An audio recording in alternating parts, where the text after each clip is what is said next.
या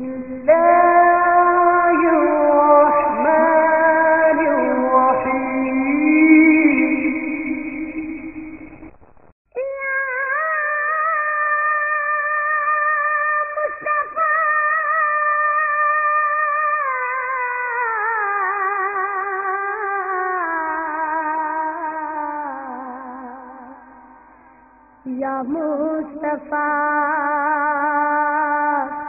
या मुस्तफा या मुस्तफा या मुस्तफा या मुस्तफा या मुस्तफा तू है आशिक नबी सबको ये बताए जा मुस्तफा के इश्क में महफिल। बिस्मिल्लाहिर रहमानिर रहीम अल्हम्दुलिल्लाहि रब्बिल आलमीन अल्लाहुम्मा सल्लि व सल्लिम व बारिक अला अब्दिका व नबिय्यिका व रसूलिका सय्यिदिना मुहम्मदिन व अला आलि व अस्हाबि सय्यिदिना व मौलाना मुहम्मद कमा सल्लैता व सल्लमता व बारकता अला सय्यिदिना इब्राहीम व अला आलि सय्यिदिना इब्राहीम وصل وسلم على جميع الأنبياء والمرسلين وآلهم وصحبهم وملائكتك الكرام أجمعين أما بعد فأعوذ بالله من الشيطان الرجيم بسم الله الرحمن الرحيم اهدنا الصراط المستقيم صراط الذين أنعمت عليهم غير المغضوب عليهم ولا الضالين صدق الله العلي العظيم وصدق وبلغ رسوله النبي الكريم ونحن على ذلك من الشاهدين الشاكرين والحمد لله رب العالمين يا رب بالمصطفى بلغ مقاصدنا واغفر لنا ما مضى يا واسع الكرم مولاي صل وسلم دائما أبدا على حبيبك خير الخلق كلهم. സമാദരണീയരായ സാദാത്തുക്കളെ, അഭിമന്യരായ ഉസ്താദുമാരെ, സ്നേഹധന്യരായ സഹോദരന്മാരെ, പ്രിയപ്പെട്ട സഹോദരിമാരെ, അല്ലാഹു സുബ്ഹാനഹു വ തആല നമ്മുടെ എല്ലാ സൽക്കർമ്മങ്ങളും ഖബൂൽ ചെയ്യുമാറാവട്ടെ. ഈ ഒത്തുകൂടൽ പരലോകത്ത് കൺകുളിർക്ക് കണ്ടു സന്തോഷിക്കാവുന്ന സുഹൃതമായി റബ്ബ് മാറ്റിത്തരുമാറാവട്ടെ.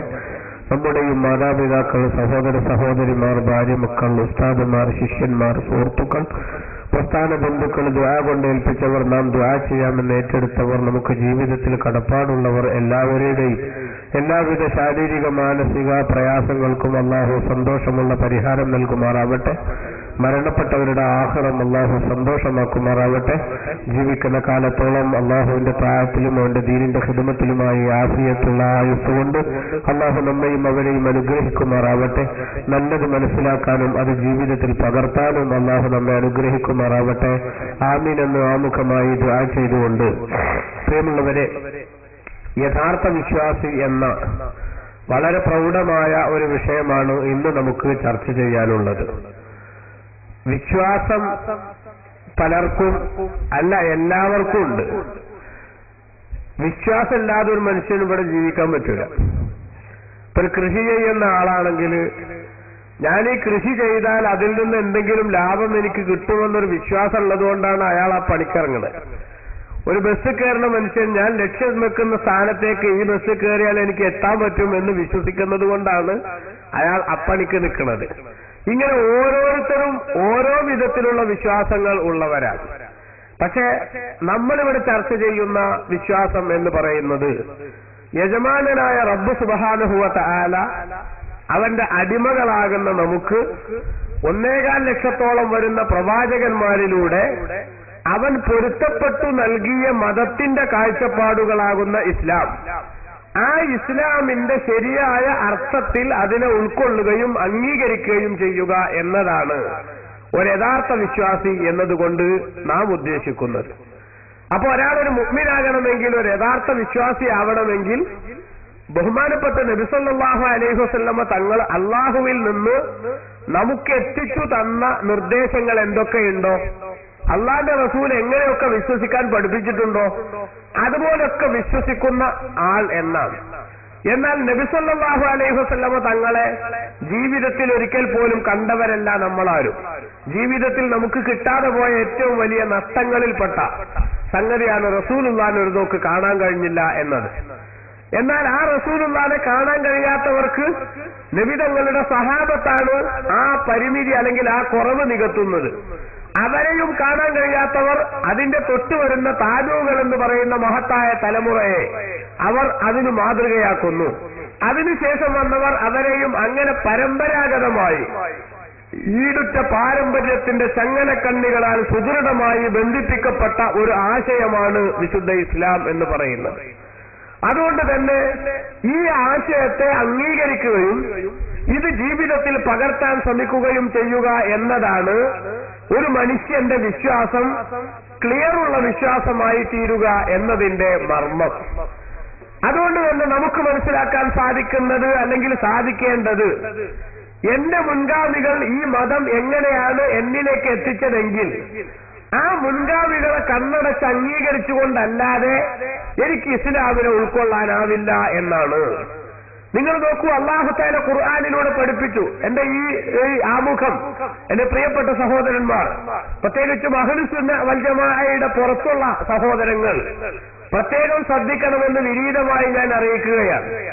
എന്തുകൊണ്ട് എന്ന് ചോദിച്ചാൽ, ഇപ്പൊ നമ്മുടെ നാട്ടിലൊക്കെ പലരും പലവിധ വിഷയങ്ങളിൽ പ്രസ്ഥാനങ്ങളിലൊക്കെ പെട്ടുപോകുന്നു.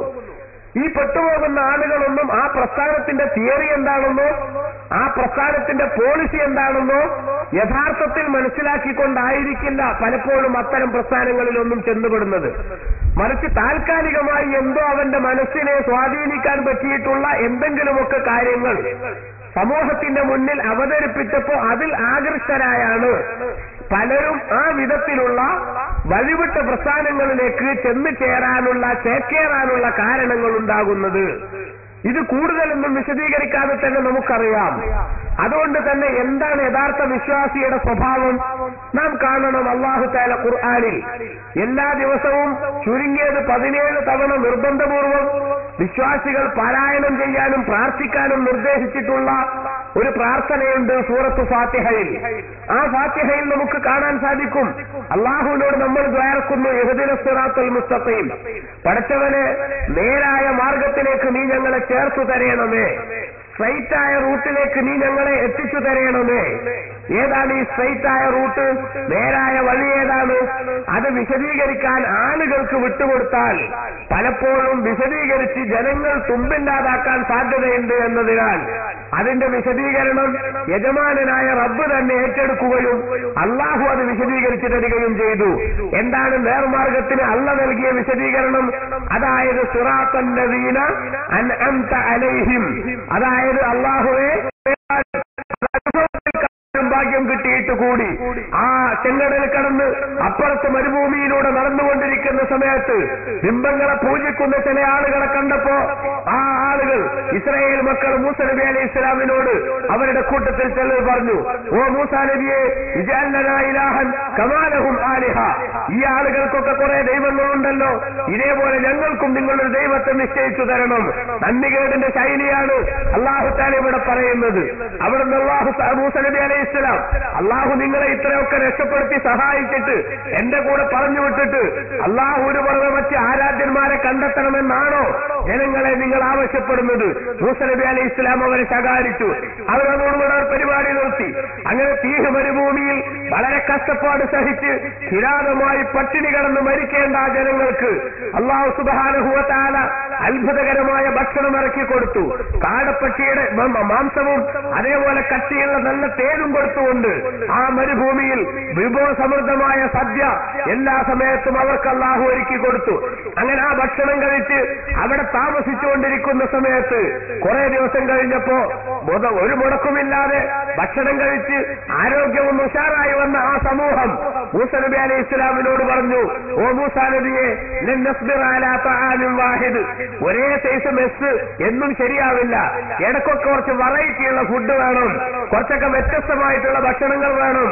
അതുകൊണ്ട് തന്നെ ഭൂമിയിൽ നിന്ന് ഉൽപ്പാദിപ്പിക്കപ്പെടുന്ന പച്ചക്കറികൾ അത് ഞങ്ങൾക്ക് ഉണ്ടാക്കി തരുന്നതിന് വേണ്ട ഏർപ്പാട് നിങ്ങൾ ചെയ്യണമെന്ന് നിർദ്ദേശിച്ചു. നോക്കൂ, നിങ്ങൾ ഒരു മുടക്കുമില്ലാതെ പക്ഷിയുടെ മാംസവും കട്ടിത്തേനും കഴിച്ച് സന്തോഷത്തോടെ കഴിയുന്ന ആ വിഭാഗം ഉണ്ടിരിക്കുന്ന നായർക്കൊരു ഉൾവിളി എന്ന് പറഞ്ഞതുപോലെ ബഹുമാനപ്പെട്ട മൂസാ നബി അലൈഹി ഇസ്ലാമിനോട് റബ്ബ് നൽകിക്കൊണ്ടിരിക്കുന്ന അനുഗ്രഹത്തിന് നന്ദി ചെയ്യുന്നതിന് പകരം നന്ദികേടിന്റെ സ്വഭാവം അവരിൽ പലരും സ്വീകരിച്ചു. ഏതായാലും അല്ലാഹു തആല അവരോടൊപ്പം നിർദ്ദേശിക്കുന്നു, എന്നാൽ ശരി, നിങ്ങൾക്ക് അതിനുള്ള മാർഗം അല്ലാഹു പറഞ്ഞു തരുന്നുണ്ട്. ഈ മരുഭൂമി പച്ചക്കറി ഉണ്ടാക്കാൻ പറ്റിയ സ്ഥലമല്ല. ബൈത്തുൽ മുഖദ്ദസ് ഉൾക്കൊള്ളുന്ന അനുഗ്രഹീതമായ കൃഷിയോഗ്യമായ ഭൂമിയുണ്ട്. നമുക്ക് അങ്ങോട്ട് നീങ്ങാൻ അല്ലാഹു നിർദ്ദേശിക്കുന്നു. ആ പട്ടണത്തിലേക്ക് പക്ഷേ നിങ്ങൾ അതിന്റെ കവാടം കടക്കുമ്പോൾ എന്ന് പറഞ്ഞു വേണം കടക്കാൻ.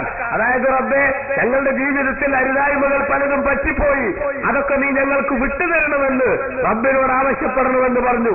പക്ഷെ ആ ജനങ്ങൾ ഹിന്തത്തും, റബ്ബേ, ഞങ്ങൾക്ക് ധാന്യങ്ങൾ നൽകണേ എന്ന് അതിന് പകരം വാക്ക് പറഞ്ഞുകൊണ്ട് അക്രമം ചെയ്തു വീണ്ടും. അതേപോലെ ആ ബൈത്തുൽ മുഖദ്ദസിന്റെ കവാടം കടക്കുമ്പോ അവരോട് തലകുലിച്ചുകൊണ്ട് കിടക്കാൻ പറഞ്ഞു. പക്ഷെ അവർ ഇഴഞ്ഞു നീങ്ങി. ഇങ്ങനെ അള്ളാഹുവിന്റെ നിർദ്ദേശപ്രകാരം മൂസാ നബി അലൈഹി ഇസ്ലാം എന്ത് പറയുന്നുവോ അതിനുൾട്ടയായിട്ട് പ്രവർത്തിക്കുന്ന സ്വഭാവം. അതാണല്ലോ അന്ന് അവർ മരുഭൂമിയിൽ താമസിക്കുന്ന സമയത്ത് മൂസാ നബി അലൈഹി ഇസ്ലാം തൗറാത്ത് വാങ്ങാൻ വേണ്ടി പോയ സമയം സാമിരി എന്ന് പറയുന്ന ഒരു മൗലവി അവിടെ വരികയും ആ മൗലവി ചില ചെപ്പടി വിദ്യകളൊക്കെ കാണിച്ചുകൊണ്ട് ഒരു പശുക്കുട്ടിയെ ഉണ്ടാക്കി കൊടുക്കുകയും ആ പശുക്കുട്ടിയുടെ അകത്ത് നിന്ന് അത്ഭുതകരമായിട്ടുള്ള ചില സൗണ്ടുകൾ പുറത്തു വന്നപ്പോൾ ഇത് ദൈവമാണെന്ന് സാമിരി എന്ന ആൾ പറഞ്ഞപ്പോ മുന്നും പിന്നും നോക്കാതെ അത് വിശ്വസിച്ചുകൊണ്ട് അതിനെ ഇവർ പൂജിച്ചു. ഇങ്ങനെ തുടങ്ങി ജീവിതത്തിൽ അരുതായ്മകൾ ഒരുപാട് പ്രവാചകാധ്യാപനങ്ങൾക്ക് വിരുദ്ധമായി ഇസ്രായേൽ മക്കളിൽ നിന്നുണ്ടായപ്പോൾ അല്ലാഹു തആല അവരെ കുറിച്ച് പറഞ്ഞു,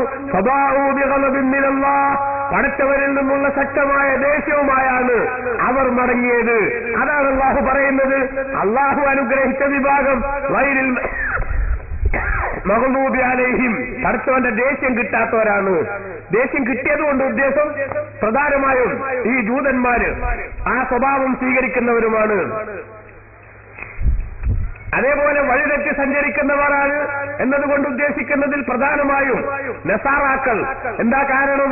മഹാനായ ഈസാ നബി അലൈഹിസ്സലാമിൽ നിന്ന് അത്ഭുതങ്ങൾ ഒരുപാട് അവർ കണ്ടപ്പോൾ മഹാനായ ഈസാ നബി അലൈഹിസ്സലാമിനെ കുറിച്ച് അവർ ചിന്തിച്ചു, അല്ലെങ്കിൽ അവർ പറഞ്ഞു, ഇങ്ങനെയൊക്കെ അത്ഭുതങ്ങൾ കാണിച്ചുകൊണ്ടിരിക്കുന്ന ഈസാ അലൈഹിസ്സലാമിനെ നമുക്കൊരു മനുഷ്യനായി നിലനിർത്തുന്നത് ശരിയല്ല, അദ്ദേഹത്തിന് നമുക്ക് ഗ്രേഡിൽ പ്രമോഷൻ കൊടുക്കണം, അതിനെന്താ പണി, ദൈവത്തിന്റെ മകനെങ്കിലും ആക്കി മാറ്റണം എന്നവർ പ്രഖ്യാപിച്ചു.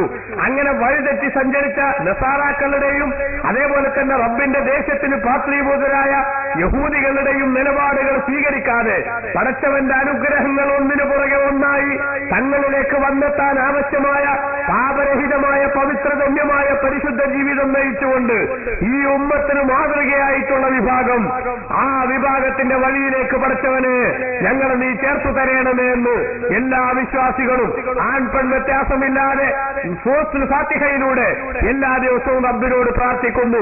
അപ്പൊ പ്രിയപ്പെട്ട സഹോദരന്മാരെ, സത്യവിശ്വാസിയാവാൻ എന്താ വേണ്ടത് എന്നതിന്റെ വളരെ വ്യക്തമായിട്ടുള്ള ചിത്രം അല്ലാഹു തആല നമുക്കിതിലൂടെ നൽകുകയാണ്. എന്താണ് നേർമാർഗം എന്ന് പറഞ്ഞാൽ, സിറാത്തൽ ലദീന അൻഅംത അലൈഹിം, അല്ലാഹുവേ നീ അനുഗ്രഹിച്ചിട്ടുള്ള വിഭാഗം നടന്ന മാർഗം, അതാ നേർമാർഗം.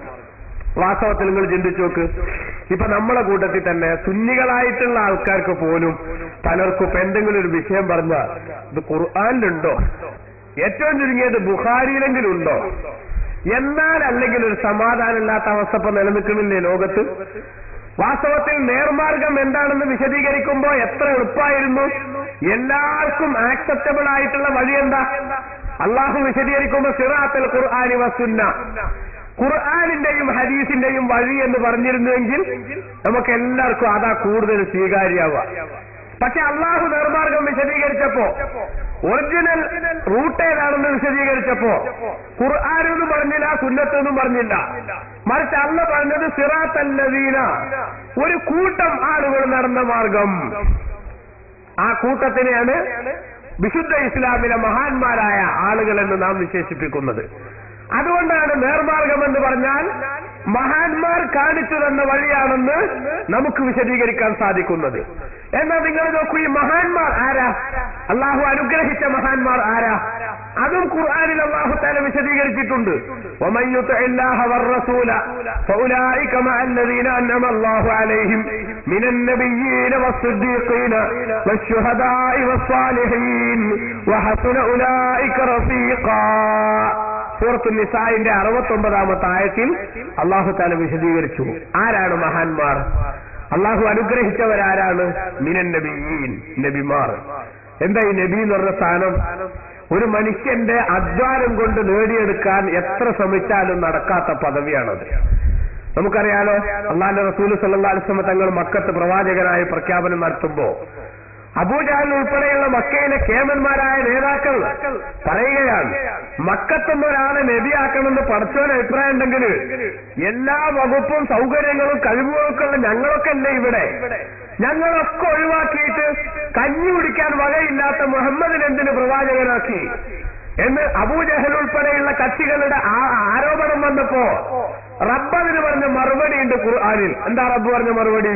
അല്ലാഹു അഅലമു ഹൈസു യജ്അലു റിസാലതഹു.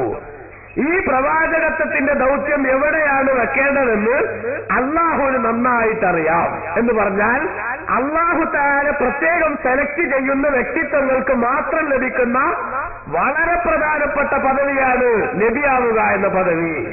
ആ പദവി കിട്ടിയവരുടെ റൂട്ട് എന്താണോ ആ റൂട്ടാണ് നേർമാർഗത്തിന്റെ റൂട്ട് എന്ന് പറയുന്നത്. രണ്ടാമത്തത് വസ്സുദ്ദീഖീൻ, സിദ്ദീഖുകൾ.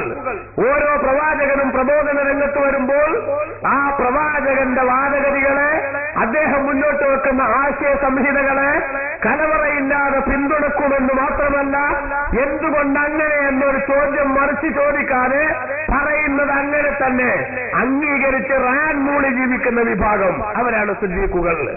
ഓരോ നബിമാരുടെയും കൂടെ അങ്ങനെയുള്ള വിശ്വസ്തരായ ആളുകൾ ഉണ്ടാകും. അബൂബക്കർ റളിയല്ലാഹു അൻഹു ഈ ഉമ്മത്തിലെ സിദ്ദീഖുകളുടെ ലീഡർഷിപ്പ് ഉള്ള ആളാണ്. എന്താ കാരണം? അള്ളാന്റെ റസൂൽ എന്ത് പറഞ്ഞാലും അള്ളാഹ് ഉടനെ തന്നെ ബഹുമാനപ്പെട്ടവർ അതങ്ങ് അംഗീകരിക്കും. എന്തിനേ നബി അങ്ങനെ എന്ന് ചോദിക്കില്ല. കണ്ടോ, തങ്ങൾ പറഞ്ഞതിന് സംശയമല്ല, വിശദീകരിക്കേണ്ടതില്ല. കാരണം നമുക്കറിയില്ലേ, മിഅ്റാജിന്റെ രാത്രി കഴിഞ്ഞ് റസൂലുള്ള വന്നപ്പോ മക്കക്കാരൊക്കെ നബിതങ്ങളെ എതിർക്കാനുള്ള ഏറ്റവും വലിയ വഴിയായിട്ട് അത് കണ്ടെത്തി ആ സംഭവം. അപ്പോഴും സിദ്ദീഖിന്റെ അടുത്ത് എന്ന് പറഞ്ഞപ്പോ എന്താ അബൂബക്കർ പറഞ്ഞത്? അവർക്ക് നബി അങ്ങനെ പറഞ്ഞു എന്ന് വെച്ചു. പിന്നെ പറയാതെ പറഞ്ഞേ അത് ഇപ്പൊ രാജിവെക്കൊന്ന് വിചാരിച്ചിട്ട് ഇങ്ങനെയാണ്. ഇപ്പൊ രാജിവെച്ചു നോക്കുമ്പോൾ നമുക്ക് ബേജാറാകാനൊന്നുമില്ല. അള്ളാന്റെ റസൂല് സല്ലല്ലാഹു അലൈഹി വസല്ലമ തങ്ങൾ മിഅ്റാജ് കഴിഞ്ഞു വന്നതിന്റെ പിറ്റേ ദിവസം ഈ ആശയം പറഞ്ഞപ്പോ അത് മനസ്സിൽ ഉൾക്കൊള്ളാൻ സാധിക്കാത്ത ചില സാധുക്കള്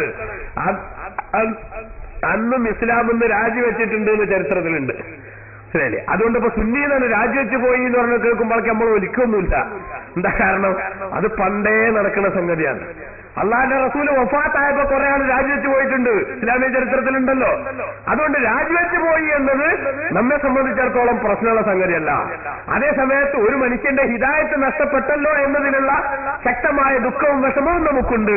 ആ പോയ സഹോദരന്മാർ ഉൾപ്പെടെ മറുഭാഗത്ത് നിൽക്കുന്ന എല്ലാ സഹോദരങ്ങൾക്കും അല്ലാഹു തആല സത്യത്തിന്റെ വെളിച്ചം നൽകി അഹ്ലുസുന്നത്തി വൽ ജമാഅത്തിന്റെ മഹത്തായ പാരമ്പര്യത്തിലേക്ക് തിരിച്ചു വരാനുള്ള തൗഫീഖ് നൽകുമാറാവട്ടെ. ആമീൻ എന്ന് നമുക്ക് എപ്പോഴും ദ്വാരക്കാം. നമുക്ക് അതിനൊന്ന് വൃത്തിയുള്ളൂ. ഏതായാലും ഇരിക്കട്ടെ, ഞാൻ പറഞ്ഞത് രണ്ടാമത്തെ വിഭാഗം സിദ്ദീഖുകൾ എന്നാണ്. അപ്പൊ നബിമാർ എന്ത് പറയുന്നുവോ അത് അങ്ങനെ തന്നെ അംഗീകരിക്കുന്ന വിഭാഗം. അബൂബക്കർ റളിയല്ലാഹു അൻഹുവിനെ നമുക്ക് ആ സിദ്ദീഖുകളുടെ നേതൃസ്ഥാനത്ത് ഇപ്പോൾ പ്രതിഷ്ഠിക്കാം. മൂന്നാമത്തത് വശുഹദായി, രക്തസാക്ഷികൾ. ആരാ രക്തസാക്ഷികൾ? അള്ളാഹുവിന്റെ പൊരുത്തത്തിനു വേണ്ടി അവന്റെ ദീനിന്റെ ഉന്നതിക്കും ഉയർച്ചയ്ക്കും വേണ്ടിയുള്ള പ്രവർത്തനത്തിനിടക്ക് ശത്രുക്കളാൽ ക്രൂരമായി കൊല ചെയ്യപ്പെടുന്ന മഹാരഥന്മാരായിട്ടുള്ള പവറുള്ളവർ. ആ പവറുള്ള ആളുകൾക്കുള്ള മഹത്വം എത്രയാ? അല്ലാഹു ഖുർആനിൽ പറഞ്ഞു വലാ തഖൂലൂ ലിമൻ യുഖ്തലു ഫീ സബീലില്ലാഹ്, അള്ളാന്റെ മാർഗത്തിൽ കൊല്ലപ്പെട്ടവരെ സംബന്ധിച്ച് നിങ്ങൾ പറയരുത്. എന്ത് പറയരുത്? അവർ മരണപ്പെട്ടവരാണെന്ന് പറയരുത്. ഒരു സ്ഥലത്ത് അല്ലാഹു പറഞ്ഞു. അപ്പൊ പറയാൻ തന്നെ മതിയല്ലോ, മരിച്ചിക്കണെന്ന് വിചാരിക്കാനോ എന്ന് തോന്നാം. അപ്പൊ അതും കൂടെ ഒഴിവാക്കിയിട്ടല്ല മറ്റൊരു സ്ഥലത്ത് പറഞ്ഞു വലാ തഹ്സബന്നല്ലദീന ഖുതിലൂ ഫീ സബീലില്ലാഹ്, അള്ളാന്റെ മാർഗത്തിൽ കൊല്ലപ്പെട്ടവരെ സംബന്ധിച്ച് അംവാതൻ, മരിച്ചവരാണെന്ന് നിങ്ങൾ ധരിക്കുക കൂടി പാടില്ല, ധരിക്കാൻ പോലും പാടില്ല. ബല്ലഹയാഉൻ, മറിച്ച് അവർ ജീവിച്ചിരിക്കുകയാണ്. ഊർജ്ജസ്വലതയോടെ പടച്ച തമ്പുരാനിൽ നിന്നുള്ള പ്രത്യേകമായ അനുഗ്രഹങ്ങളും അവരിൽ നിന്ന് ലഭിക്കുന്ന അഭൗതികമായ ഭക്ഷണങ്ങളുമായി സന്തോഷത്തോടെ കഴിഞ്ഞുകൂടുകയാണ് അവർ. ആ വിഭാഗമാണ് സിദ്ദീഖുകൾ. ഉമർ ഇബ്നുൽ ഖത്താബ് റളിയല്ലാഹു അൻഹു ശുഹദാക്കൾ. ഉമർ ഇബ്നുൽ ഖത്താബ് റളിയല്ലാഹു അൻഹു ശുഹദാക്കളിൽപ്പെട്ട ആളാണ്. ഉസ്മാൻ ബിൻ അഫ്ഫാൻ റളിയല്ലാഹു അൻഹു അക്കൂട്ടത്തിൽപ്പെട്ട ആളാണ്. അലി ബിൻ അബീ താലിബ് റളിയല്ലാഹു അൻഹു അക്കൂട്ടത്തിൽപ്പെട്ട ആളാണ്. അള്ളാഹുവിന്റെ റസൂൽ സല്ലല്ലാഹു അലൈഹി വസല്ലം തങ്ങൾ ഒരു ദിവസം ഉസ്മാൻ ബിൻ അഫ്ഫാൻ, ഉമർ ഇബ്നുൽ ഖത്താബ്, അബൂബക്കർ സിദ്ദീഖ് ഈ മൂന്ന് പേരും കൂടി ഉഹദ് മലയുടെ ഒരു ഭാഗത്ത് നിൽക്കുമ്പോ പെട്ടെന്ന് മലയൊന്നിളകി. മലയൊന്നിളകിയപ്പോൾ ബഹുമാനപ്പെട്ട നബി തങ്ങൾ പറഞ്ഞു ഉസ്കുത് യാ ഉഹദ്, ഉഹദ് പർവ്വതമേ നീ അടങ്ങണം, അനങ്ങാൻ പാടില്ല. എന്തുകൊണ്ട്? ഫഇന്ന അലൈക നബിയ്യൻ, നിന്റെ പുറത്തിപ്പോൾ കേറി നിൽക്കുന്നത് ചില്ലറക്കാരല്ല, വളരെ വളരെ VIP പവറുള്ള ആളുകളാണ്. നിന്റെ പുറത്തിപ്പോൾ നിൽക്കുന്നത് ഒരു നബിയാണ്, വസിദ്ദീഖൻ ഒരു സിദ്ദീഖാണ്, വശഹീദൈൻ രണ്ട് രക്തസാക്ഷികളുമാണ്. നോക്കൂ നിങ്ങൾ, രണ്ട് രക്തസാക്ഷികൾ. ആ രണ്ട് രക്തസാക്ഷികൾ നിന്റെ പുറത്തിപ്പോ നിൽക്കുന്നുണ്ട് എന്ന് ഹബീബ് റസൂലുള്ളാഹി പറഞ്ഞു. അത് വരാൻ പോണ സംഗതിയാണ്. പിന്നീട് വർഷങ്ങൾക്ക് ശേഷമാണ് ഉമർ ഇബ്നുൽ ഖത്താബ് റളിയല്ലാഹു അൻഹു അബൂ ലുഅ്ലുഅത്തുൽ മജൂസി എന്ന് പറയുന്ന ദുഷ്ടന്റെ കൈകൊണ്ട് മരിക്കുന്നത്, കുത്തുകൊണ്ട് മരിക്കുന്നത്. ഉസ്മാൻ ബിൻ അഫ്ഫാൻ റളിയല്ലാഹു അൻഹു രാഷ്ട്രീയ എതിരാളികളാൽ വർഷങ്ങൾക്ക് ശേഷമാണ് കൊല്ലപ്പെടുന്നത്. അപ്പൊ ശുഹദാക്കൾ എന്ന സ്ഥാനമുള്ളവരാണ് അവർ. നാലാമത്തത് വസ്സാലിഹീൻ, സജ്ജനങ്ങൾ. ആരാ സജ്ജനങ്ങൾ എന്ന് പറഞ്ഞാൽ? സൽക്കർമ്മത്തിന്റെ ആധിക്യം കൊണ്ട് ജീവിതത്തിൽ തിന്മകൾക്ക് പ്രസക്തിയില്ലാതായി പോയ വിഭാഗം. സൽക്കർമ്മത്തിന്റെ ആധിക്യം കൊണ്ട് ജീവിതത്തിൽ തിന്മകൾക്ക് പ്രസക്തിയില്ലാതായി പോയ വിഭാഗം. മഹാനായ ഇമാമുൽ ശാഫിഈ റളിയല്ലാഹു അൻഹുവിനെ, അഹ്മദ് ബിൻ ഹംബൽ റളിയല്ലാഹു അൻഹുവിനെ, ഇമാം മാലിക് റളിയല്ലാഹു അൻഹുവിനെ, അബൂ ഹനീഫത്തുൽ കൂഫി റളിയല്ലാഹു അൻഹുവിനെ ഒക്കെ ആ വിഭാഗത്തിൽ നമുക്ക് കാണാൻ സാധിക്കും. ജീവിതത്തിൽ സുഹൃതത്തിന്റെ ആധിക്യം കൊണ്ട് തിന്മ ചെയ്യാനും തിന്മക്ക് ജീവിതത്തിൽ പ്രസക്തി ഇല്ലാതായി പോയ വിഭാഗം. അരുതായ്മയാകുമെന്ന് തോന്നാൻ സാധ്യതയുള്ള സംഗതികളിലേക്ക് പോലും പോകാതെ ജീവിതത്തെ ക്രമീകരിച്ച മഹാന്മാർ. അപ്പൊ ഈ പറഞ്ഞ 4 കാറ്റഗറിയാണ് അള്ളാഹ് അനുഗ്രഹിച്ചവർ. അപ്പൊ ഒരായത്തിൽ അല്ലാഹ് പറഞ്ഞു ഇഹ്ദിന സിറാത്തൽ മുസ്തഖീം, സ്ട്രൈറ്റായ റൂട്ടിലേക്ക് ഞങ്ങളെ നീ ചേർക്കണേ പഠിച്ചവനെ. അതായത് സിറാത്തൽ ലദീന അൻഅംത അലൈഹിം, നീ അനുഗ്രഹിച്ചവരുടെ വഴിയിലേക്ക് ചേർക്കണേ.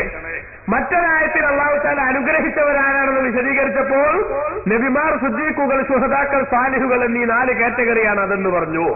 ഇനി രണ്ടും കൂടെ കൂട്ടിവെച്ച എന്തായി അർത്ഥം? ബഹുമാനപ്പെട്ട റസൂലുള്ളാഹി ഉൾപ്പെടെയുള്ള നബിമാരും, അബൂബക്കർ റളിയല്ലാഹു അൻഹു ഉൾപ്പെടെയുള്ള സിദ്ദീഖുകളും, ഉമർ ഇബ്നുൽ ഖത്താബ് റളിയല്ലാഹു അൻഹു ഉൾപ്പെടെയുള്ള ശുഹദാക്കളും, അബൂ ഹനീഫ റളിയല്ലാഹു അൻഹു ഉൾപ്പെടെയുള്ള സാലിഹീങ്ങളും അവരേതൊരു റൂട്ടാണോ മതമായിട്ട് കണ്ടത് ആ റൂട്ടിലേക്ക് ഞങ്ങളെ നീ ചേർത്തു തരേണമേ. ഇതാണ് സത്യവിശ്വാസി ഉൾക്കൊള്ളേണ്ട റൂട്ട്. ഇത് ഉൾക്കൊണ്ടവൻ സത്യവിശ്വാസിയാണ്. ഇത് അംഗീകരിക്കാൻ തയ്യാറാവാത്തവൻ യഥാർത്ഥ സത്യം ഉൾക്കൊള്ളാത്തവനാണ്. ഇനി ഇത് വെച്ച് നമുക്ക് നോക്കാം. ഇങ്ങനെ നമ്മൾ പറഞ്ഞാലും ഓലക്ക റൂട്ടിൽ ഞങ്ങളാണ് അവകാശവാദം എല്ലാവർക്കും ഉണ്ടാവില്ലേ? നിങ്ങൾ നോക്ക്, ഈ മഹാന്മാരുടെ റൂട്ടിലാണ് ഞങ്ങളെന്ന് പറയാൻ സുന്നികളല്ലാത്ത ഏതെങ്കിലും കക്ഷി ലോകത്ത് തയ്യാറുണ്ടോ? കൂടുതൽ വിഷയമൊന്നും പരസ്യം പറയാൻ നമുക്ക് സമയമല്ല, 2 മണിക്കൂർ കൊണ്ട് തീരുന്ന ഒരു പരിപാടിയായതുകൊണ്ട് ചുരുക്കി ഞാൻ പറയട്ടെ. ഈ പറഞ്ഞ ഈ മഹാന്മാരുടെ റൂട്ടിൽ ഞങ്ങൾ നിൽക്കുന്നു എന്ന് പറയാനുള്ള ഒരാർജവം ഈ രാജ്യത്തെ ഏതെങ്കിലും കക്ഷികൾ സുന്നികളല്ലാത്തവർ കാണിക്കുമോ? ഇല്ല. ഇല്ലെന്ന് മാത്രമല്ല, നിങ്ങൾ അവരോട് സംസാരിച്ചു നോക്കൂ, അവർ പറയും എന്ത്, ഞങ്ങൾ ഷാഫി ഇമാം പറഞ്ഞു എന്ന് പറഞ്ഞാലോ അല്ലെങ്കിൽ സിദ്ദീഖ് റളിയല്ലാഹു അൻഹു പറഞ്ഞു എന്ന് പറഞ്ഞാലോ ഒന്നും ഞങ്ങൾ നോക്കൂല, എടുക്കൂല. മറിച്ച് അത് ഖുർആൻ നോക്കുന്നുണ്ടോ നോക്കും. കേട്ടോ, അത് ഖുർആൻ നോക്കുന്നുണ്ടോ നോക്കും. സിദ്ദീഖ് പറഞ്ഞത് ഖുർആൻ നോക്കുന്നുണ്ടെങ്കിൽ ഞങ്ങൾ മൂപ്പരെ സ്വീകരിക്കും, ഇല്ലെങ്കിൽ ഞങ്ങൾ മൂപ്പരെ തള്ളും. ആരാ ഇവര്? സിദ്ദീഖുൽ അക്ബറിന് ഖുർആൻ ഓതിക്കൊടുക്കാൻ, തങ്ങൾക്ക് ഖുർആൻ ക്ലിയർ ചെയ്ത് കൊടുക്കാൻ മാത്രം പവറുള്ളവർ ആരാണ് ഈ പറയുന്നത്? അപ്പൊ ഇതാണ് അള്ളാഹ് പറഞ്ഞത്, നേർമാർഗ മാർഗം എന്ന് പറഞ്ഞാൽ ഖുർആനിന്റെയും സുന്നത്തിന്റെയും വഴി എന്ന് പറഞ്ഞാൽ പോരാ. എന്തുകൊണ്ട്? ഖുർആനിന്റെയും സുന്നത്തിന്റെയും വഴി എന്ന് എല്ലാവരും പറയും. ഖുർആനിലേക്ക് സുന്നത്തിലേക്ക് എന്ന് ക്യാമ്പയിൻ നടത്തുന്ന ആളുകളില്ലേ ഇവിടെ? മതത്തെ അറിയുക പ്രമാണങ്ങളിലൂടെ എന്ന് പറയുന്ന ആളുകളില്ലേ ഇവിടെ? ഉണ്ട്. അപ്പൊ അതുകൊണ്ട് തന്നെ ഖുർആനിന്റെ വഴി എന്ന് പറഞ്ഞാൽ അവിടെ ചെറിയ കൺഫ്യൂഷൻ ഉണ്ട്. എന്താണത്? ഈ ഖുർആൻ എന്ന് പറയുന്ന സാധനം അതിനെക്കുറിച്ച് അള്ളനെ പരിചയപ്പെടുത്തിയത് എന്താ? യുലുല്ലു ബിഹി കസീറൻ വയഹദി ബിഹി കസീറാന. കുറെ ആൾ അതുകൊണ്ട് തന്നെ വഴിവേക്കുക, കുറെ ആളുകൾ അതുകൊണ്ട് തന്നെ സന്മാർഗത്തിൽ വരും. കാരണം എന്താ? ഇത് വളരെ നല്ല സാധന ഖുർആൻ. പക്ഷെ ആ നല്ല സാധനത്തെ സമീപിക്കാനുള്ള ഒരു ശൈലിയുണ്ട്. ആ ശൈലിയിലൂടെ അല്ലാതെ സമീപിച്ചാൽ ഷോക്കടിക്കുമെന്നത് ഉറപ്പാണ്. അപ്പൊ നമുക്കറിയാമല്ലോ, ഈ കാണുന്ന ലൈറ്റുകൾ ഏതെങ്കിലും ഒരു 110 kV സബ്സ്റ്റേഷനിൽ നിന്ന് നമ്മുടെ ഈ സ്റ്റേജിന്റെ സമീപത്ത് കത്താവുന്നത് വരെയുള്ള സംവിധാനങ്ങൾ വരുമ്പോ ഈ വൈദ്യുതി എന്ന് പറയുന്ന സാധനം വലിയ ഉപകാരമുള്ള സാധനം. ഇതൊരു 5 മിനിറ്റ് സമയത്തേക്ക് പോകുമ്പോ AC നിന്നു, ഫാന് നിന്നു, നമ്മുടെ വീട്ടിലെ എല്ലാ സംരംഭങ്ങളും തകർന്നു, മനുഷ്യന് ശ്വാസം കിട്ടാത്ത സാഹചര്യം ഉണ്ടാകും. അല്ലേ? വളരെ ഉപകാരമുള്ള നല്ല സാധന. പക്ഷേ ഇത്ര നല്ല സാധനം അല്ലേന്ന് വിചാരിച്ചിട്ട് നേരെ ചെന്നാണ് പിടിച്ചിട്ടുണ്ടെങ്കിൽ എന്തുണ്ടാവുക? മണ്ണൂർക്ക് വിസയണം ഓക്കെ ആവും. അല്ലേ? ഇത് കൂടുതൽ നമ്മൾ വിശദീകരിക്കേണ്ടതില്ലല്ലോ. ഇത് കറണ്ട് മോശമായോണ്ടല്ല, നല്ല സാധനം തന്നെ. പക്ഷെ അതിനെ സമീപിക്കാനൊരു ശൈലിയുണ്ട്. ആ ശൈലിയിലൂടെ അല്ലാതെ അതിനെ സമീപിച്ചാൽ ഷോക്കടിക്കും. ഇതന്നെ ഖുർആനിന്റെ അവസ്ഥ. അല്ലാഹു തആല ഖുർആനിൽ പറഞ്ഞു, അൻസൽനാ ഇലൈക ദിക്റ ലിതുബയ്യിന ലിന്നാസി മാ നുസില ഇലൈഹിം. ഓ നബിയെ, തങ്ങൾക്ക് വിശുദ്ധ ഖുർആനാകുന്ന ഈ ഉത്ബോധനം നാം അവതരിപ്പിച്ചു തന്നിരിക്കുന്നു. ലിതുബയ്യിന ലിന്നാസ്, ജനങ്ങൾക്ക് തങ്ങൾ വിശദീകരിച്ചു കൊടുക്കാൻ വേണ്ടി, മാ നുസില ഇലൈഹിം, അവരിലേക്ക് ഇറക്കപ്പെട്ട ഈ ഖുർആനിനെ. ഖുർആൻ എന്താണെന്ന് അള്ളാന്റെ റസൂല് വിശദീകരിക്കണം. ഒരു പ്രൊഫസറെ കൊണ്ട്, അറബി ഭാഷ പഠിച്ച ഒരു പ്രൊഫസറെ കൊണ്ട് നടക്കുന്ന പണിയല്ലാതെ സാഹിത്യത്തിന്റെ ഉത്തുംഗ സോപാനത്തിൽ വിരാജിക്കുന്ന 6-ാം നൂറ്റാണ്ടിലെ അറേബ്യൻ മനസ്സിനെ അള്ളാന്റെ റസൂല് സല്ലല്ലാഹു അലൈഹി വസല്ലം തങ്ങൾ വിശുദ്ധ ഖുർആനിന്റെ ആശയങ്ങൾ വിശദീകരിച്ച് പ്രയോഗവൽക്കരണത്തിൽ കൊണ്ടുവരുന്ന സമയത്ത് ചരിത്രത്തിൽ കാണാം, വസാക്കിഹത്തൻ വഅബ്ബാ, വിശുദ്ധ ഖുർആനിലുള്ള ഒരു പദമാണ്. ഈ അബ്ബൻ എന്ന് പറഞ്ഞതിന്റെ അർത്ഥം എന്താണെന്ന് ചോദിച്ചൊരിക്കൽ അബൂബക്കർ സിദ്ദീഖ് റളിയല്ലാഹു അൻഹുവിനോട് ഒരാള് ഫാക്കിഹത്തൻ വഅബ്ബാ എന്നർത്ഥം അബ്ബൻ എന്ന് പറഞ്ഞതിന്റെ അർത്ഥം എന്താണ്? അപ്പൊ റസൂലുള്ളാഹിന്റെ ഒക്കെ വിശദീകരണം താൻ കേട്ടിട്ടില്ലായിരുന്നു. എന്താണ് അതിന്റെ വിശദീകരണം? അബ്ബൻ എന്ന് പറഞ്ഞത് എന്തൊക്കെ പറയാൻ പറ്റുമെന്ന് പലതും അറിയുന്ന ആളൊക്കെ തന്നെ സിദ്ദീഖുലൊക്കെ പറഞ്ഞു, മണ്ണുണ്ണിയൊന്നുമല്ല. എന്നിട്ടും അബൂബക്കർ സിദ്ദീഖ് റളിയല്ലാഹു അൻഹു പറഞ്ഞു, അതിന്റെ അർത്ഥം എനിക്കറിയില്ല, കാരണം റസൂലുള്ളാഹിന്റെ ഒക്കെ ഞാൻ കേട്ടിട്ടില്ല. എന്നിട്ട് അത് കേട്ടിട്ടില്ല എന്ന് പറഞ്ഞപ്പോ ഈ ചോദിച്ചാളെ, നിങ്ങൾ വെറുതെ മനുഷ്യനെ ചിറ്റിക്കല്ലേ, പറഞ്ഞേരി ഇങ്ങനുണ്ടാവുമല്ലോ, മൂപ്പർക്ക് അത് അറിയില്ല എന്ന് പറഞ്ഞാൽ വിശ്വസിക്കാൻ പ്രയാസമുണ്ട്. അങ്ങനെ അബൂബക്കർ സിദ്ദീഖ് റളിയല്ലാഹു അൻഹുവിനോട് ചോദിച്ചപ്പോ മഹാനവറുകൾ പറഞ്ഞ വാക്കെന്താ? അയ്യു സമാഇൻ തുളില്ലുനി വഅയ്യു അർളിൻ തുഖില്ലുനി ഇദാ മാ ഖുൽതു ഫീ കിതാബില്ലാഹ്. ബഹുമാനപ്പെട്ടവർ പറഞ്ഞു, ഏത് ആകാശമാണ് എനിക്ക് നിഴൽ തരിക, ഏത് ഭൂമിയാണ് എനിക്ക് അഭയം തരിക, അള്ളാന്റെ ഖുർആനിൽ അവൻ ഉദ്ദേശിക്കാത്ത വല്ലതും ഞാൻ പറഞ്ഞു പോയാൽ. നോക്കൂ നിങ്ങൾ, അറബി ഭാഷയുടെ ഉത്തുംഗ സോപാനത്തിൽ വിരാജിക്കുന്ന അറേബ്യൻ സമൂഹത്തിന്റെ കൂട്ടത്തിലെ എടുത്തു പറയാവുന്ന വ്യക്തിത്വമായിട്ടും എന്ന് തുടങ്ങുന്ന ഭാഗത്ത് ബഹുമാനപ്പെട്ട സിദ്ദീഖുൽ അക്ബറിനോട് അബ്ബൻ എന്നതിന്റെ അർത്ഥം എന്താണെന്ന് ചോദിക്കുമ്പോ അത് റസൂലുള്ളാഹിന്റെ എന്നതിന്റെ വിശദീകരണം കേൾക്കാതെ അത് പറയാൻ എനിക്ക് ധൈര്യമില്ലെന്ന് പറയുന്ന സൂക്ഷ്മത പ്രിയപ്പെട്ട സഹോദരന്മാരെ, മഹാന്മാരായ സഹാബത്ത് കാണിച്ചുവെങ്കിൽ നാം കാണണം, ഖുർആനിനെ അതിന്റെ ഗൗരവത്തോടുകൂടെ കൈകാര്യം ചെയ്തിട്ടില്ലെങ്കിൽ ആളുകൾ മുഴുവനും അതിന്റെ പേരിൽ തന്നെ പഴിച്ചു പോകും. അങ്ങനെ ഒരു പരീക്ഷണം കൂടി ഖുർആനുണ്ട്. അത് നിങ്ങൾ നോക്ക്, കൂടുതലൊന്നും ഞാൻ വിശദീകരിക്കേണ്ടതില്ല. ഒറ്റ ആയത്തന്നെ ഓതിയിട്ടാണ് ഓരോരുത്തരും ഓരോ സംഗതിക്കും തെളിവുണ്ടാക്കുന്നത്. ഓരോ സംഗതിക്കും തെളിവുണ്ടാക്കുന്നത് ഓരോരുത്തർ അവരുടെ മാനസികാവസ്ഥ അനുസരിച്ച്. ഇങ്ങനെയുള്ള മാനസികാവസ്ഥ അനുസരിച്ചാണ് ആളുകൾ ഓരോന്നിനും ഓരോ സംഗതികൾ ഉണ്ടാകുമ്പോൾ അതിനൊക്കെ വിലയിരുത്തുക. പണ്ട് രണ്ടാള് തമ്മിലൊരു എന്റെ പൊട്ടിക്കാൻ വല്ല വകുപ്പ് നോക്കി എടുക്കുന്ന ഒരു മാനസികാവസ്ഥ ഉള്ള ഒരാള് അയാളോട് വെച്ചു എന്താ പറഞ്ഞു വെച്ചു. ഒരുത്തൻ പറഞ്ഞു ഭൂമിയിൽ വല്ലാതെ കളിച്ചെന്റെ ചവിട്ടിയാണ് പൂത്തുന്നതാണ്.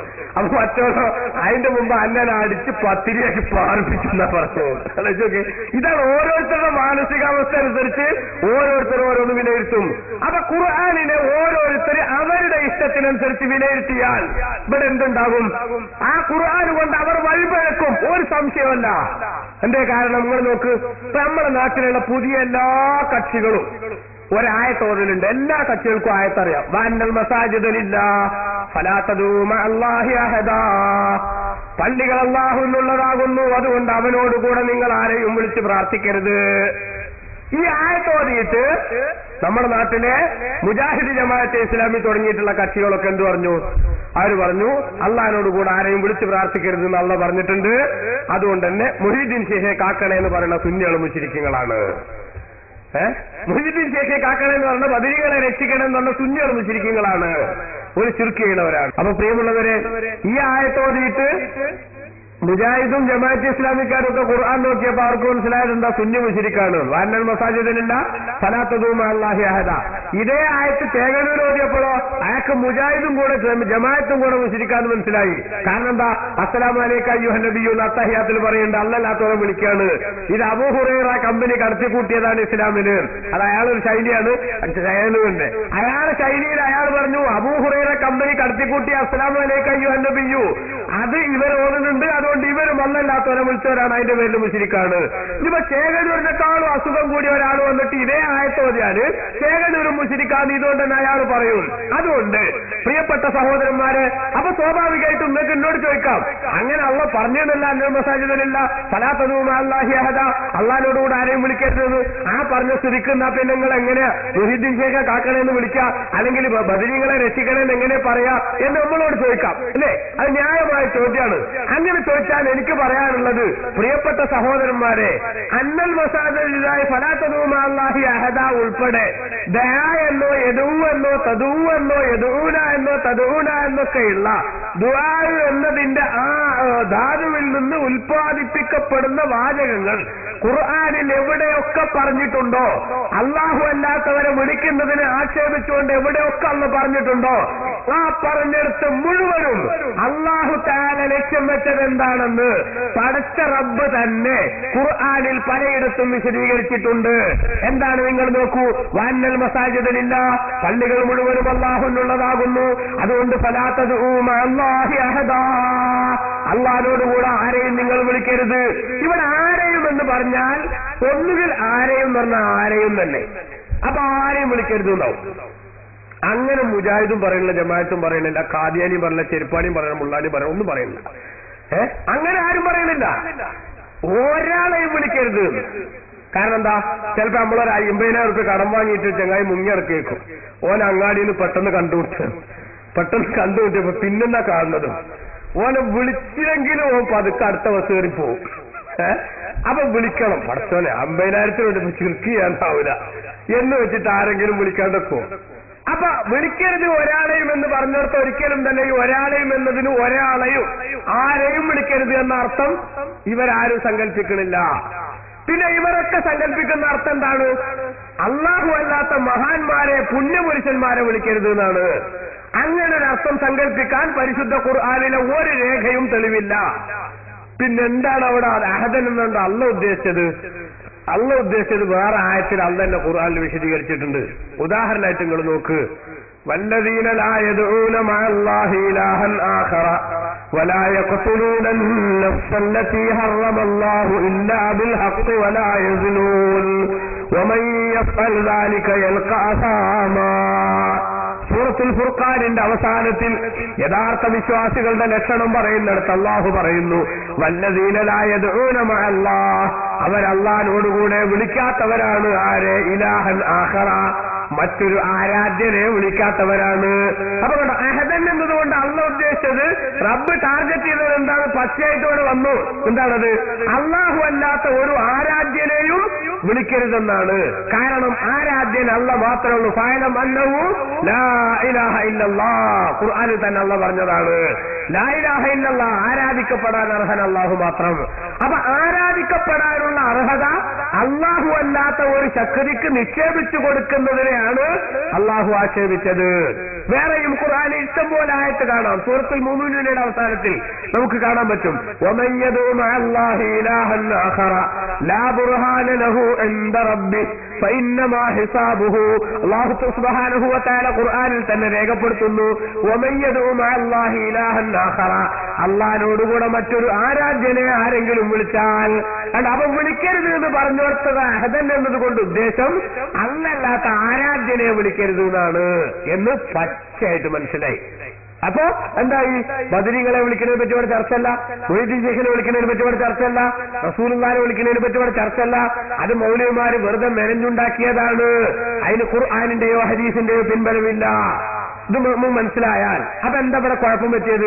ഖുർആനിനെ വിലയിരുത്തേണ്ടടുത്ത്, അർത്ഥം വെക്കുന്നിടത്ത് ഏറ്റവും ചുരുങ്ങിയത് ഖുർആൻ തന്നെ അതുകൊണ്ട് എന്താണ് ഉദ്ദേശിച്ചത് എന്നുള്ള വിശദീകരണത്തിന് പോലും ഇവർ തയ്യാറാകാത്തോണ്ട് പറ്റിയതാണ്. ഇനി ഇവർ നോക്കുക, അങ്ങനെ വിളിക്കാൻ പറ്റുമോ?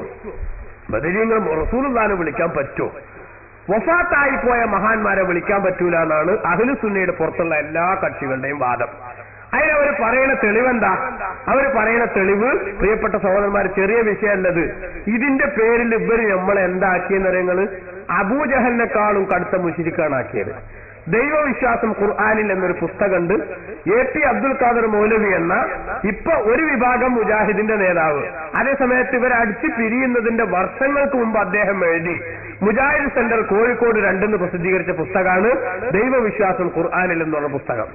ആ പുസ്തകത്തിൽ അദ്ദേഹം പറയുന്നു, ചുരുക്കത്തിൽ കുറെ കാര്യങ്ങൾ ഇങ്ങനെ പറഞ്ഞു വന്നിട്ടാണ് പറയാണ്, ചുരുക്കത്തിൽ നമ്മുടെ നാട്ടിലെ റസൂലുള്ളാഹിനെ എതിർത്ത അറേബ്യൻ മുശ്രിക്കുകളെ നമുക്ക് പാർട്ട് ടൈം മുശ്രിക്കുകൾ എന്ന് വിളിക്കാമെങ്കിൽ, ഇടയ്ക്കിടയ്ക്കൊക്കെ ശിർക്ക് ചെയ്യുന്നർത്ഥം എന്ന് വിളിക്കാമെങ്കിൽ, നമ്മുടെ കാലഘട്ടത്തിലെ ഭൂരിപക്ഷം വരുന്ന ഏകദൈവവാദികളെയും ഫുൾ ടൈം മുശ്രിക്ക് എന്ന് വിളിക്കേണ്ടി വരും. കാരണം ഒരു സന്നിഗ്ധ ഘട്ടത്തിലും അള്ളാഹുവിനെ മാത്രം വിളിക്കുന്ന പതിവ് അവർക്കില്ലല്ലോ.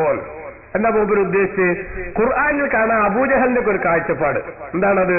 കടലിൽ കുടുങ്ങി കപ്പലിൽ കയറി ഫൈദാ റകിബൂ ഫിൽ ഫുൽകി ദഅവുല്ലാഹ മുഖ്ലിസീന ലഹുദ്ദീൻ. കടലിൽ കുടുങ്ങിയിട്ട് കാറ്റും കോളും നിറഞ്ഞ അന്തരീക്ഷം വന്നു, സംഗതി സുഖമല്ലെന്ന ഘട്ടം വന്നാൽ അവര് ദഅവുല്ലാഹ്, അവര് മനസ്സിലാക്കിയിട്ടുള്ള ഒരു അള്ളാഹിനെ വിളിക്കും ആത്മാർത്ഥമായിട്ട് തന്നെ, പഠിച്ചോനെ ഇവിടുന്ന് നീ അല്ലാതെ ഞങ്ങളെ രക്ഷിക്കാനില്ല എന്ന് പറയും. അതേസമയത്ത് ഫലമ്മാ നജ്ജാഹും മിനൽ ബർരി, കരയിലേക്ക് റബ്ബ് അവരെ രക്ഷപ്പെടുത്തിയാലോ ഇദാഹും യുശ്രികൂൻ, കരയിൽ വന്നതിന് ശേഷം ആ റബ്ബിനോട് ഗുഡ് ബൈ പറഞ്ഞുകൊണ്ട് അവരവരുടെ ആ കുലദൈവങ്ങൾക്ക് പിന്നാലെ പോകും. അപ്പൊ കടലിലൊക്കെ യാത്ര ചെയ്യുമ്പോൾ വിഷമം കൂടിയ സമയത്തെങ്കിലും അവർ ആത്മാർത്ഥമായിട്ട് അള്ളാഹിനെ വിളിച്ചിരുന്നു. അതായത് ശരിക്കുള്ള വിശ്വാസം ഉണ്ടായിരുന്നു ആ സമയത്ത്. അതേസമയത്ത് ഇച്ചങ്ങായിമാരെ നമുക്ക് നമ്മുടെ കാലഘട്ടത്തിൽ ഭൂരിപക്ഷം വരുന്ന ഏകദൈവവാദികൾ എന്ന് പറഞ്ഞാൽ അതിന്റെ മറ്റൊരു പച്ച മലയാളാണ് കേരളത്തിലെ സുന്നികൾ. അയാളെ ഭൂരിപക്ഷം എന്തൊക്കെ കളി കളിച്ചിട്ട് തന്നെയുള്ള ഭൂരിപക്ഷം. അപ്പൊ ആ ഭൂരിപക്ഷത്തെ വെച്ചുകൊണ്ട് ഇവർ പറയാണ് കേരളത്തിലെ ഭൂരിപക്ഷം വരുന്ന ഏകദൈവവാദികളെ ഫുൾ ടൈം മുശ്രിക്കെന്ന് വിളിക്കുന്നത്. കാരണം ഒരു സമയത്ത് ഇവർ അള്ളാഹിനെ ആത്മാർത്ഥമായിട്ട് വിളിക്കൂലാണ്.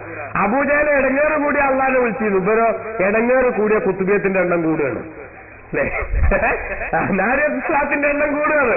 അപ്പൊ ഇവർക്ക് ഇടങ്ങേറ് കൂടുമ്പോ ഇവര് അള്ളാഹിനെ പച്ച വീടുകയാണ് എന്നാണ് ഞാൻ പറഞ്ഞത്. അതുകൊണ്ട് അവരെ നമുക്ക് അറേബ്യൻ മുശ്രിക്കുകളെ പാർട്ട് ടൈം മുശ്രിക്ക് എന്ന് വിളിച്ചാൽ മതി. അതേസമയത്ത് കേരളത്തിലെ ഭൂരിപക്ഷം വരുന്ന ഏകദൈവവാദികളെയും ഫുൾ ടൈം മുശ്രിക്കെന്ന് വിളിക്കേണ്ടി വരും. പ്രിയപ്പെട്ട സഹോദരന്മാരെ, ഇത് അദ്ദേഹം മാത്രം പറഞ്ഞതല്ല, കേരളത്തിൽ ജീവിച്ചുകൊണ്ടിരിക്കുന്ന എല്ലാ പുത്തൻവാദികളുടെയും ഉള്ളിലിരിപ്പത് തന്നെയാണ്. അബൂജഹലിനെക്കാളും കടുത്ത മുശ്രിക്കുകളാണ് നമ്മൾ എന്നാണ് ആ വിശ്വാസം മനസ്സിൽ വെച്ചുകൊണ്ട് അതിനവർ പറയുന്ന കാരണം എന്താണ്?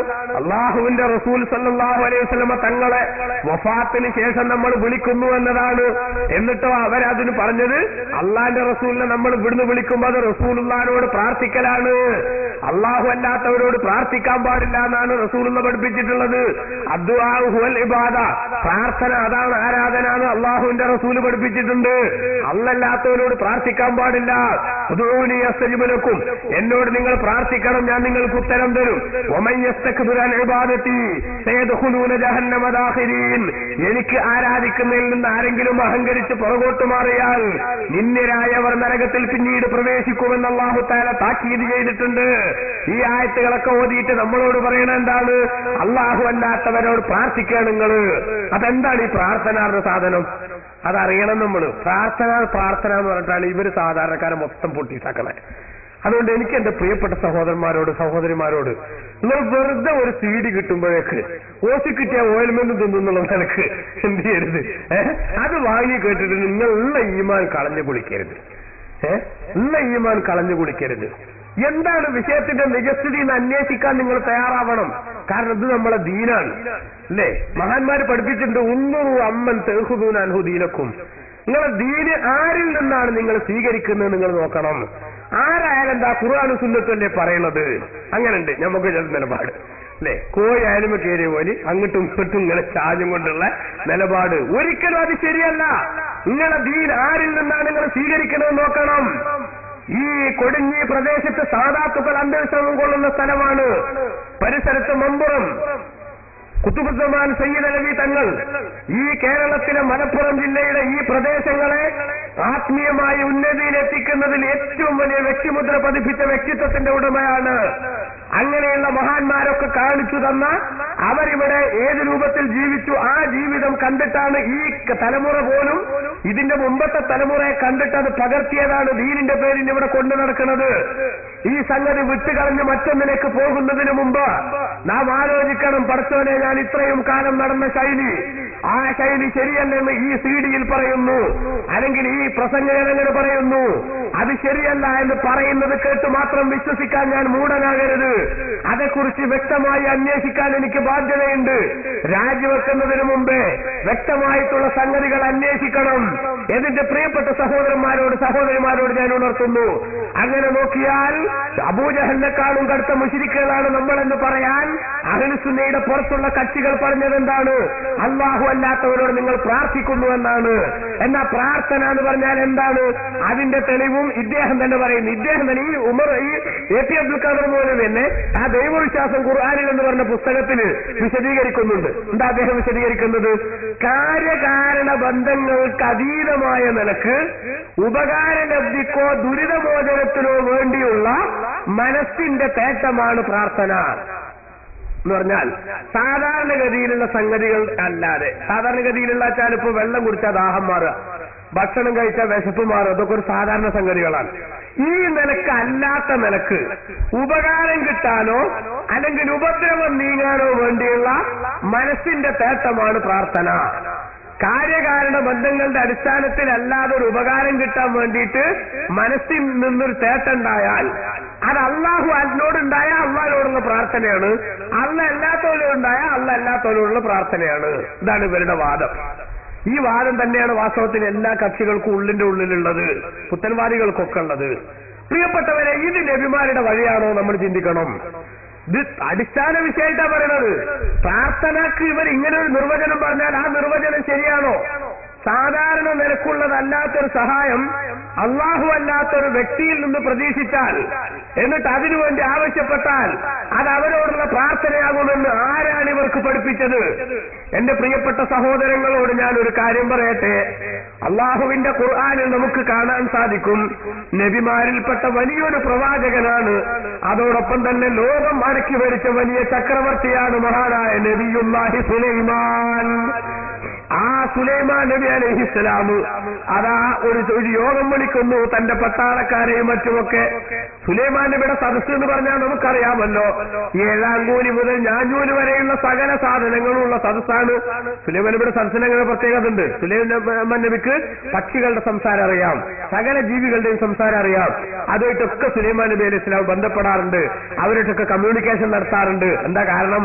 സുലൈമാൻ നബിക്ക് അതിന്റെ ഒക്കെ അധികാരം അല്ലാഹു കൊടുത്തിട്ടുണ്ട്. അതുകൊണ്ട് തന്നെ അത് അതുകൊണ്ടല്ലേ ഖുർആൻ തന്നെ നമുക്കാണല്ലോ സൂറത്തുൽ നംലിൽ സുലൈമാൻ നബിയും പരിവാരങ്ങളും ഒരു വഴിക്കേൽ പോകുമ്പോ ഉറുമ്പിന്റെ ലീഡർ പറയാണ് ഉറുമ്പുകളോട്, ഓ ഉറുമ്പുകളെ എല്ലാവരും മാളത്തിലേക്ക്, നിങ്ങളെ കൂട്ടിലേക്ക്, പിന്നെ ഉറുമ്പിന്റെ മാളത്തിലേക്ക് മടങ്ങിക്കോളൂ. കാരണം സുലൈമാൻ നബിയും ആൾക്കാരും വരുന്നുണ്ട്. അവരിങ്ങളെ ചെറിയ ഉറുമ്പുകളൊന്നും കാണാതെ ചവിട്ടി കൊല്ലാൻ സാധ്യതയുണ്ട്. കൊല്ലാൻ വേണ്ടി വരുന്നതല്ല, പക്ഷെ അടിപ്പെട്ടാ മരിച്ചോലെ. അതുകൊണ്ട് നിങ്ങളെ സുരക്ഷയെ നിങ്ങൾ തന്നെ നോക്കിക്കോ. ഇത് ഈ ഉറുമ്പിന്റെ നേതാവ് ബാക്കിയുള്ള ഉറുമ്പുകൾക്ക് നിർദ്ദേശം കൊടുക്കുന്നത് ആര് കേട്ടു? സുലൈമാൻ നബി അലൈഹി ഇസ്ലാം കേട്ടു. അപ്പൊ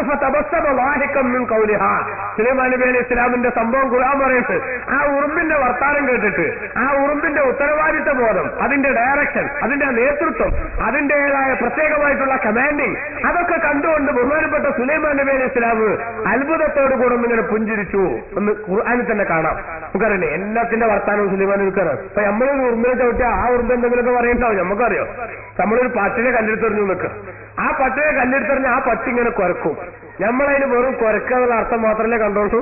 നമ്മക്കെങ്ങാനും പട്ടി ഭാഷ അറിയാച്ചെങ്കിൽ ചിലപ്പോ അത് ലോകത്തെറിയിക്കും പറയണത്. ഒരിക്കലാണ് പിന്നെ ഒരു പട്ടിനും കല്ലെടുത്തറിയില്ല. പക്ഷെ നമുക്കറിയില്ല. അതുകൊണ്ട് അത് വെറുതെ പട്ടി കുരച്ചതാണ് നമ്മൾ പറയാണ് അല്ലേ. ഇതല്ലേ സംഗതി. അത്രയൊക്കെ പവറുള്ള സുലൈമാൻ നബി അലൈഹിസ്സലാം ഒരിക്കലും മീറ്റിംഗ് വിളിച്ചു. ആ മീറ്റിംഗിൽ ഹുദ്ഹുദ് എന്ന് പറഞ്ഞ പക്ഷിയെ കാണാനില്ല. ആ പക്ഷി മീറ്റിംഗിന് സംബന്ധിക്കാതിരിക്കാനുള്ള കാരണം എന്താണെന്ന് വ്യക്തമായി ബോധിപ്പിച്ചില്ലെങ്കിൽ ഞാൻ അതിനെ ശക്തമായി ശിക്ഷിക്കുമെന്ന് സുലൈമാൻ നബി അലൈഹി ഇസ്ലാം പറഞ്ഞു. അങ്ങനെ പക്ഷി പിന്നീട് വന്നപ്പോ ബാക്കിയുള്ള ആൾക്കാരൊക്കെ വിവരം പറഞ്ഞു, ആൾക്കറിയാം ചെല്ലു സുലൈമാൻ നബി അടുത്തേക്ക്, ഇന്ന് മീറ്റിംഗിനില്ലാത്തതുകൊണ്ട് ശരിക്ക് കിട്ടുവെടുക്ക് എന്ന് പറഞ്ഞു. അപ്പൊ ഹുദ്ഹുദാണ് പക്ഷി എന്താ ചെയ്തത്? മൂപ്പരിങ്ങനെ ഒരു വാർത്ത ശേഖരിക്കാൻ പോയിട്ട് അതുമായിട്ടാ വന്നുകള് പുതിയൊരു വിവരമായിട്ട്. എന്താണ്? ഇന്നി വജത്തുംറാത്തൻ തംലിക്കുഹും, ഞാനൊരു പെണ്ണിനെ കണ്ടെത്തിയിട്ടുണ്ട്, ഒരു രാജ്ഞിയെ. ആ രാജ്ഞി ജനങ്ങൾ അടക്കി ഭരിക്കുന്നവളാണ്. അവരൊക്കെ മെസ്സൂനലിശംസി, സൂര്യന് സുജൂദ് ചെയ്യുന്നവരാണ്. അതുകൊണ്ട് ആ വിവരങ്ങൾ ശേഖരിച്ചു. അതിന്റെ ആ കഥ ഞാൻ വിശദീകരിക്കുന്നില്ല. അതിന്റെ അവസാനം സുലൈമാൻ നബി അലൈഹി ഇസ്ലാം ഈ ഹുദ്ഹുദിന്റെ അടുത്ത് തന്നെ ഒരു കത്ത് കൊടുത്തയച്ചു, മര്യാദക്ക് ഇങ്ങോട്ട് വന്നോളണം, അല്ലെങ്കിൽ ഞാൻ എന്റെ പട്ടാളക്കാരായിട്ടാണ് വരും. അങ്ങനെ നിരത്ത് വന്നിട്ട് അവിടെ ഈ കത്ത് കിട്ടിയപ്പോ സുലൈമാൻ നബി അലൈഹി ഇസ്ലാം ശരിക്കുള്ള നബി തന്നെയാണോ അതല്ല വെറുതെ പണം തട്ടാനുള്ള വല്ല അടവാണോ നോക്കാൻ വേണ്ടി ചില പരീക്ഷണങ്ങളൊക്കെ നടത്തി. ആ പരീക്ഷണത്തിലൊക്കെ അവര് പരാജയപ്പെട്ടു. അവസാനം ബിൽക്കീസ് രാജ്ഞിയും പരിവാരങ്ങളും സഭയിൽ നിന്നിങ്ങോട്ട് വരാൻ തീരുമാനിച്ചു. വരാൻ തീരുമാനിച്ച് അവരവിടുന്ന് പുറപ്പെട്ടപ്പോ സുലൈമാൻ നബി അലൈഹി ഇസ്ലാം അദ്ദേഹത്തിന്റെ സദസ്സിലിരുന്ന് ദിവസങ്ങളോളം അല്ലെങ്കിൽ മാസങ്ങളോളം സഞ്ചരിക്കേണ്ട അത്ര അകലത്തിലാണ് ഈ രണ്ട് ടീമും തമ്മിലുള്ളത്.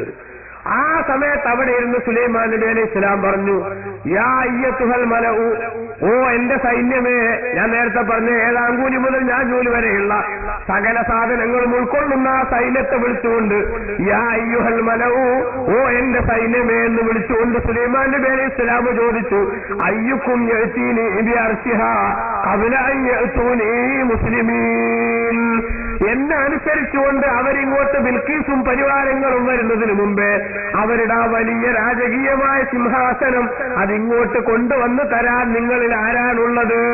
സുലൈമാൻ നബി അലൈഹി ഇസ്ലാം ഇത് ചോദിച്ച് തീരുമ്പോ തന്നെ കാലഅശ്രീത്തും മിനൽ ജിന്നി, ജിന്നുകളുടെ കൂട്ടത്തിൽപ്പെട്ട ഒരു മല്ലൻ പറഞ്ഞു, അന ആതീക ബിഹി ഖബ്ല അൻ തഖൂമ മിൻ മഖാമിക, ഓ സുലൈമാൻ നബിയെ, വിധി പറയാൻ വേണ്ടി നിങ്ങളിരിക്കുന്ന രാജാവെന്ന നിനക്ക് ഡ്യൂട്ടിയുടെ ഭാഗമായിരിക്കുന്ന ഏതാനും മണിക്കൂറുകളുണ്ടല്ലോ, ആ മണിക്കൂറുകൾ കഴിഞ്ഞ് നിങ്ങൾ എഴുന്നേൽക്കുന്നതിന് മുന്നേ ഞാൻ ആ സാധനം ഇവിടെ നിങ്ങളുടെ മുന്നിൽ എത്തിച്ചു തരാം.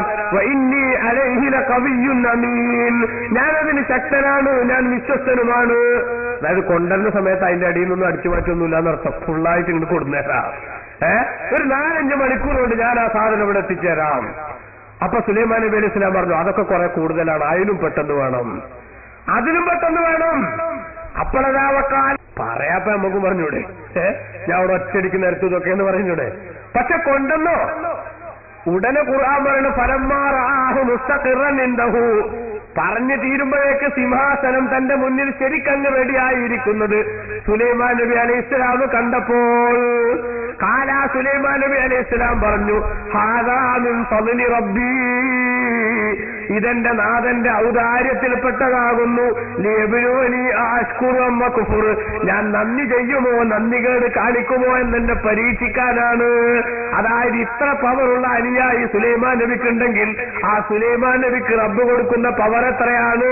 ഇത്രയൊക്കെ പവർ കിട്ടുമ്പോ, അനുഗ്രഹങ്ങൾ ഉണ്ടാകുമ്പോ ഇതൊക്കെ തന്ന നാഥനെ ഓർക്കുന്നതിന് പകരം നന്ദികേടുമായി ഞാൻ മുന്നോട്ട് പോകുമോ എന്ന് പരീക്ഷിക്കാനാണ്. ഒമൻ ശക്കറ ഫഇന്നമാ യശ്കുറു ലിനഫ്സി, നന്ദി കാണിക്കുന്നതിന്റെ ഗുണം അവനവന് തന്നെയാണ്.